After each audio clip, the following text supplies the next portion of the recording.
এখন আমি আলোচনা করতে চলেছি ইম্পারেটিভ সেন্টেন্সে আমরা ভয়েস চেঞ্জ করব, অ্যাক্টিভ থেকে প্যাসিভে কীভাবে চেঞ্জ করব সেটাই দেখব। তো প্রথমেই বলি আগে ইম্পারেটিভ সেন্টেন্স বলতে তুমি কি বুঝবে। যে সেন্টেন্সে ধরো তোমার আদেশ বোঝাচ্ছে, অনুরোধ বোঝাচ্ছে বা অর্ডার বোঝাচ্ছে, মানে বেশিরভাগ বেস ভার্ব দিয়ে শুরু, তাকে আমরা ইম্পারেটিভ সেন্টেন্স বলি।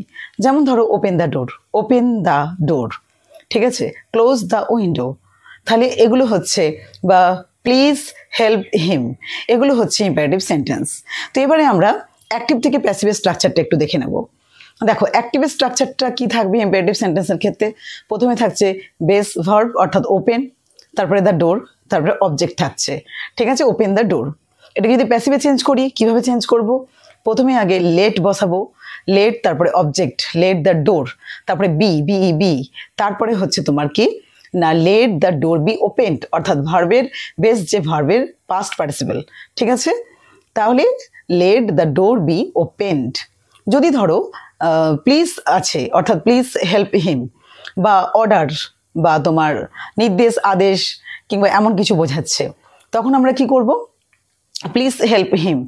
তাহলে ইউ আর রিকোয়েস্টেড বা you are order, you are advised, এগুলো বসাবো। তারপরে টু বসাবো, তারপরে হবে যেমন ধরো প্লিজ হেল্প হিম, তাহলে you are requested to help him. Okay, তাহলে এইভাবে তোমরা চেঞ্জ করতে পারো। তো এমন বেশ কিছু এক্সাম্পল দিচ্ছি, যেমন ধরো post the letter, let the letter be posted, bring the file, let the file be brought, complete the project, let the project be completed, clean the room, let the room be cleaned, please read the book, you are requested to read the book। তো এইভাবে আমরা একাধিক sentence আমরা active থেকে প্যাসিভে এই নিয়মে করতে পারি, ঠিক আছে। তো সবাই খুব ভালো থেকো, টাটা।